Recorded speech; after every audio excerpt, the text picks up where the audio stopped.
pasăre. Bună, prieteni! Eu sunt Șuier! Să învățăm engleză!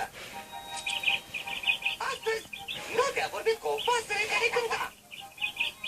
Oh, ce mult mi-ar plăcea să cânt ca și tine. Nu? Nu? Nu. Ce faci, Nodi? O, bună, Șuier, observ păsările, însă n-am văzut niciuna. Te învăț eu un cuvânt nou pentru pasăre. Bird. Repetat cu Nodi. Bird. Am reușit! Da, da, da! Ura! Șuier, ascultă! Când Nodi vede o pasăre, rostiți cuvântul.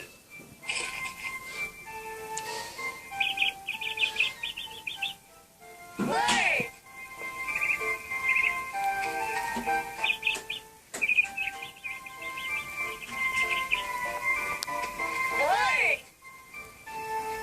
Bird. Bird.